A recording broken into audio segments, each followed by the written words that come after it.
아멘. 오늘 본문은 다니엘이 느부갓네살 왕이 꾸었던 그 꿈을 해석해주는 그 내용이 담겨져 있는 본문입니다. 우리 먼저 36절에서 38절 본문을 같이 한번 다시 읽도록 하겠습니다. 함께 다시 한번 읽습니다. 이것이 왕의 꿈입니다. 이제 왕께 그 꿈을 해몽해 드리겠습니다. 오 왕이여, 왕께서는 왕 가운데 위대한 왕이십니다. 하늘의 하나님께서 왕께 나라와 권력과 능력과 영광을 주셨습니다. 사람과 들판의 짐승과 하늘의 새와 그들이 사는 어느 곳이든 모두 왕의 손에 주셔서 왕으로 하여금 모두 다스리게 하셨습니다. 곧 왕이 금으로 된 머리이십니다. 자, 느부갓네살 왕의 꿈을 해석하면서 다니엘이 가장 먼저 언급한 내용은 무엇이냐면 꿈의 내용이 아니었습니다. 여러분 37절과 38절을 보시는 것처럼 당신의 권세를 하나님께서 주셨다라는 이 말로부터 모든 해석이 진행이 됩니다. 37절에 보시면 하늘의 하나님께서 왕께 나라와 능력과 권세와 영광을 주셨다. 그리고 38절을 보시면 하나님께서 당신으로 하여금 이 땅에 있는 모든 것을 다스리게 하셨다라고 다니엘이 전제를 하고 그 꿈에 대한 해석을 시작을 한다라는 것이죠. 그냥 아무런 의미 없이 지나갈 수 있을 법한 다니엘의 고백이지만 여기서 우리는 굉장히 중요한 한 가지 포인트를 발견하게 됩니다. 다니엘이 꿈을 해석함에 있어서 어떤 기준을 가지고 있었는가, 무엇을 전제하고 있었는가가 이 성경의 굉장히 중요한 메시지라는 것이죠. 바꾸어 말하면 당신을 하나님께서 당신에게 권세를 주셨다. 그리고 하나님께서 당신으로 하여금 모든 것들을 다스리게 하셨다라는 이 기준을 가지고, 이 해석의 기준을 가지고 나는 지금 당신의 꿈을 해석하겠다라는 거예요. 여러분, 어떤 해석에는 분명한 기준이 존재합니다. 우리가 어떤 상황에 직면했을 때 대부분의 사람들이 그 상황을 상황 그대로 보는 것이 아니라 우리의 어떤 기준을 가지고 그 상황을 해석하기에 마련이죠.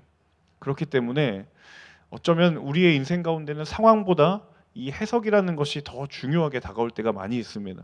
특별히 어려운 일들을 당했을 때, 또 인생에 예기치 못한 난관에 직면했을 때 우리는 누가 시키지 않아도 그 상황에 대해서 해석을 시도합니다. 특별히 신앙을 가지고 있는, 믿음을 가지고 있는 우리는 하나님이라고 하는 그 기준을 가지고 그 상황들을 영적으로 해석하려고 시도합니다. 이 해석이라고 하는 것이 굉장히 무엇을 기준을 가지고 있느냐에 따라 그 해석의 결론이 굉장히 달라진다는 것을 우리는 잘 알고 있습니다. 여러분, 아주 오래된 전래동화 가운데 우산장수와 부채장수를 둔 어머니 이야기 아시죠? 비가 올 때 이 어머니가 부채장수를 떠올리며 우리 아들이 장사가 안 돼서 큰일 났네 라고 생각했고, 날이 맑을 때는 우산장수 아들을 생각하면서 우산이 잘 안 팔려서 어떻게 하나라고 걱정을 했죠. 근데 그 이야기의 결론이 무엇입니까? 반대로 생각해 보라는 것이죠.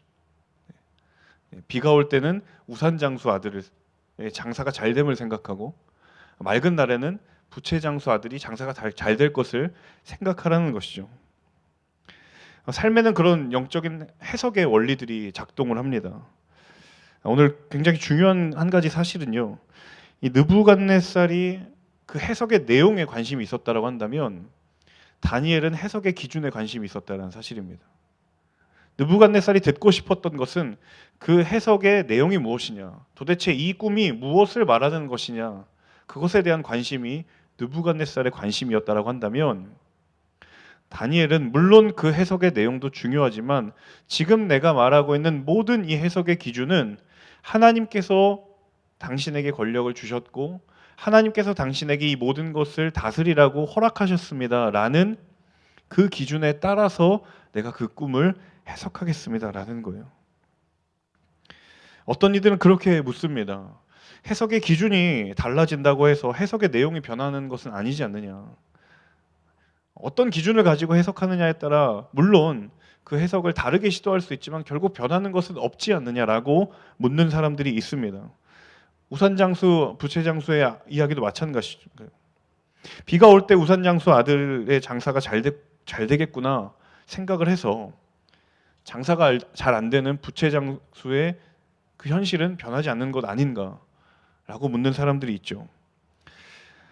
여러분, 하나님을 인생의 해석의 기준으로 삼을 때 물론 우리의 삶에 보여지는 해석의 내용이 변하지 않지만 여러분, 하나님으로부터 우리에게 주어지는 그 인생의 해석의 기준을 통하여 우리는 그 해석의 내용을 뛰어넘을 수 있는 소망의 근원을 찾게 되는 줄로 믿습니다. 여기에 힘이 있는 거예요. 물론 우리가 해석해야 될 그 내용과 상황은 변하지 않을 것입니다. 하지만 그 내용을 뛰어넘어서 하나님이 어떠한 계획과 섭리와 하나님의 뜻을 가지고 계시는가를 바라볼 수 있는 것은 하나님이라고 하는 해석의 기준인 줄로 믿습니다. 오늘 여러분 이 하루를 살아가실 때에 우리가 우리의 삶 가운데 벌어지는 수많은 상황들을 우리는 오늘도 마주하게 될 것입니다. 거기에는 우리가 예측한 것도 있고 한편으로는 예측치 못한 것도 분명히 있을 것입니다. 그때에 하나님을 영적인 해석의 기준으로 삼는 그런 믿음의 지혜를 가지신 모든 예배하는 모든 분들 되실 수 있기를 주님의 이름으로 축복합니다. 우리에게 벌어지는 모든 상황들 가운데에 그 상황을 하나님이라고 하는 영적인 필터를 통해서 해석할 수 있고 바라볼 수 있는 그 믿음의 시선을 가지고 우리에게 주어진 삶의 모든 상황들을 믿음의 눈으로 바라보고 걸어가시는 복된 오늘 이 하루가 되실 수 있기를 주님의 이름으로 축복합니다. 우리 이어서 43절, 44절의 말씀을 함께 읽도록 하겠습니다. 함께 읽습니다. 또 왕께서 철과 진흙이 섞여 있는 것을 보셨듯이 백성들은 다른 민족과 함께 살 것이지만 철이 진흙과 섞이지 않는 것 같이 서로 하나로 합치지 못할 것입니다. 이 여러 왕들의 시대에 하늘의 하나님께서는 한 나라를 세우실 것입니다. 그 나라는 결코 망하지 않고 다른 민족에게 넘어가지 않을 것입니다. 오히려 모든 나라들을 쳐부숴 멸망시키고 그 나라는 영원히 서 있을 것입니다. 이제 구체적으로 그 해석의 내용에 대해서 다니엘이 이야기합니다. 느부갓네살이 보았던 커다란 신상, 바벨론 느부갓네살 이후에 세 개의 강한 나라가 차례대로 오게 될 것이다 라고 이야기를 하는 것이죠. 역사적으로는 바벨론 이후에 오게 되는 제국들이 있었습니다. 메대와 바사, 일반 역사에서는 페르시아라고 번역되어 있는 제국이 오고 그 페르시아 이후에 헬라 제국이 그 당시의 패권을 쥐는 그 역사로 쭉 흘러갑니다. 그런데 그 가운데 44절에 보시면 그 이후에 그런 망하는 것을 반복했던 그 수많은 나라의 역사들 가운데 결코 망하지 않는 영원한 한 나라가 오게 될 것이다 라고 이야기합니다. 그것은 하나님의 나라를 이야기하죠. 하나님의 주권으로 통치하는, 하나님이 주인이 되시는, 하나님께서 다스리시는 그 하나님의 나라가 분명히 오게 될 것인데 이 결론이 바로 느부갓네살 왕의 환상의 결론이라는 거예요. 자, 영원할 것처럼 보이는 바벨론도, 메대와 바사도, 그리고 헬라 제국도, 그 모든 강대국들이 역사 가운데 다 지나가고 남게 되는 것은 오직 한 가지, 하나님이 다스리시는, 하나님이 주인이 되시는 하나님의 나라만이 남게 될 것이다라는 거예요. 여러분 한번 곰곰이 한번 생각해 보시면요, 지금 느부갓네살의 입장에서 이 예언을 들었다라고 생각을 해보시면 사실 왕의 입장에서는 그렇게 달가운 메시지는 아닙니다. 왜냐하면 자신이 다스리고 있는, 자신이 통치하고 있는 이 나라가 영원하지 않을 거라고 이야기하는 것에 대해서 지금 그 권력을 쥐고 있는 왕이 얼마나 그 메시지와 관련이 있겠어요. 왕의 입장에서 이 예언은 그다지 달가운 이야기가 아닙니다. 자신이 지금 제국의 왕으로 있고 무소불위의 권력을 가지고 있는데 그 권세가 영원하지 않을 것이다 라는 그 말이 누가 반가워하겠느냐라는 거예요. 자, 그런데 문제는 그럼에도 불구하고 이 예언의 말씀을 들었을 때 느부갓네살의 반응이 굉장히 의외였다라는 것입니다. 우리가 그의 반응에 대해서 한번 주목해 보고자 합니다. 이어서 46절과 47절의 말씀 같이 한번 읽어보도록 하겠습니다. 함께 읽습니다. 그러자 느부갓네살 왕이 다니엘 앞에 엎드려 절하고 예물과 향유를 다니엘에게 주라고 명령했습니다. 왕이 다니엘에게 말했습니다. 너희 하나님은 모든 신 가운데 신이요 모든 왕의 으뜸이시다. 내가 이 비밀을 풀 수 있었다니 내 하나님은 참으로 비밀들을 드러내시는 분이로구나. 46절부터 그 느부갓네살 왕의 반응이 쭉 나타나고 있는데요. 그 반응의 변화가 굉장히 흥미롭습니다. 성경은 느부갓네살이 다니엘의 예언을 들으면서 어떤 내면의 변화가 있었는지에 대해서 전혀 언급하고 있지 않습니다. 그저 그냥 다니엘의 그 예언의 해석을 듣는 순간 느부갓네살 왕의 반응이 이러했다라고 성경은 그냥 그렇게 전하고 있을 뿐이죠. 본문을 묵상하면서 문득 그런 생각이 들었습니다. 분명히 느부갓네살의 입장에서는 다니엘의 이 예언의 내용을 들으면서 분명히 어떤 심경의 변화나 영적인 내면의 변화가 있었을 것인데 성경이 왜 그것을 생략하고 있었을까? 저는 성경이 굉장히 의도적으로 이 변화를 생략하고 있다라고 생각이 들었어요. 느부갓네살 왕은 하나님을 전혀 알지 못하는 이방의 왕입니다. 그리고 다니엘은 하나님의 뜻을 전하는 사람이죠. 하나님의 뜻을 전혀 알지 못하는 사람과 하나님의 뜻을 전하는 사람, 이 두 사람의 대화를 통해서 하나님을 전혀 알지 못했던 사람이 하나님을 알게 되고 하나님의 주권을 인정하고 하나님의 존재를 인정하게 되었다라는 것이 과연 인간의 언어만으로 그 변화를 다 담아낼 수 있을까? 사실 하나님을 알지 못했던 사람이 하나님을 인정하고 하나님의 주권을 고백한다라는 건 굉장히 엄청난 변화입니다.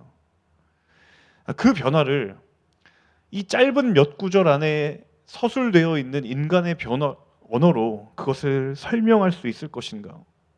어떻게 보면 느부갓네살이 이러이러한 심경의 변화, 이러이러한 이유 때문에 마음의 변화를 경험했다라고 성경이 언급하는 것보다 어쩌면 그 변화를 말하지 않지만 그의 행동과 그의 가치와 그의 언어의 변화를 보여줌으로써 훨씬 더 강력한 메시지를 전해주고 있는 것은 아닐까. 여러분, 변화에는 말뿐인 허상뿐인 그런 변화가 있고요. 또 말하지 않아도 말로 설명할 수 없어도 강한 힘을 가지고 있는 진정한 변화가 있습니다. 여러분, 그 두 변화의 차이가 무엇일까? 아무리 숱한 인간의 언어로 설명한다 할지라도 그 변화가 허상인 것과 말하지 않아도 하지만 그 변화가 온전하고 근원적인 변화라는 그것의 차이는 여러분, 하나님께서 그 변화를 주도하시느냐에 있는 줄로 믿습니다. 우리 인생을 향하여서 하나님이 경험하게 하시는 변화가 가장 큰 힘과 능력이 있는 줄로 믿습니다. 하나님을 모르는 자에서 하나님을 인정하는 자로, 목적을 잃어버린 삶에서 목적을 분명히 붙드는 그 목적을 바라보는 삶으로, 그 변화가 무엇으로부터 이루어지는가? 인간의 어떤 말로도, 인간의 어떤 논리로도 이루어지는 것이 아니라 오직 그 인생에 하나님의 임재가 실제할 때, 오직 그 인생에 하나님의 임재가 충만할 때 이루어지는 변화야말로 인간의 언어로 담아낼 수 없는 온전하고 근원적인 변화인 줄로 믿습니다. 여러분, 하나님의 은혜가 임할 때, 하나님의 주권이 임할 때, 하나님께서 그 인생의 삶의 주인이 되어주실 때에 여러분, 우리는 변화의 허상이 아니라 변화의 실제를 경험하게 될 줄로 믿습니다. 느부갓네살이 다니엘의 대화를 통해서 하나님을 전혀 알지 못하고, 아니 하나님을 부정했고 부인했던 그 사람이 하나님을 받아들이게 됐던 그 놀라운 변화는 다름 아닌 하나님이 주도하시는 변화였다는 사실을 믿습니다. 오늘 이 하루를 살아가실 때 여러분, 우리도 그 변화를 갈망하고 우리의 삶 가운데도 그 변화가 경험되기를 원한다라고 한다면 이렇게 기도했으면 좋겠습니다. 하나님, 우리의 언어가 아니라 하나님의 존재가, 하나님의 임재가 우리의 삶 가운데 충만해짐으로, 우리의 언어로 다 담아낼 수 없지만, 우리의 논리와 우리의 생각으로 다 그것을 표현할 수 없지만 하나님께서 임재해 주심으로 그 온전한 변화가 우리 가운데 충만하게 임하는 이 하루가 되게 하여 주옵소서. 그러한 믿음의 고백, 그러한 기도로 이 하루를 믿음으로 승리하며 살아가시는 저와 여러분의 인생들이 되실 수 있기를 주님의 이름으로 축복합니다. 시간 함께 기도하며 나아가겠습니다. 함께 이 시간 기도하며 나아갈 때 하나님, 느부갓네살 가운데 임재하시는 그 하나님의 뜻, 하나님의 계획, 하나님의 섭리를 우리가 바라봅니다. 하나님, 하나님의 임재가 필요하고 하나님께서 우리의 삶 가운데 주인 되심이 필요한 줄로 믿습니다. 주님, 그 삶의 주인 되심으로 인하여 우리 가운데의 변화의 허상이 아니라 영적인 변화의 실제를 경험하는 이 하루가 되도록 주님 인도하여 주시옵소서.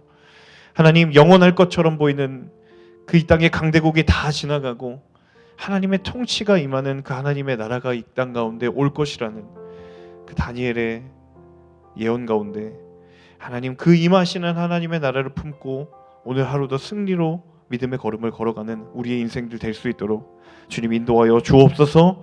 하나님을 영적인 해석의 기준으로 삼는 이 하루가 되게 하여 주옵소서.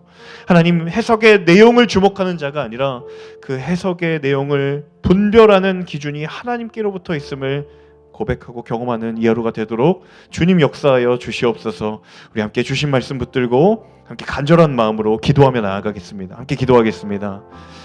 살아계신 아버지 하나님, 이 시간 주님 간절히 기도합니다. 아버지 하나님, 우리에게 펼쳐지는 수많은 상황들 가운데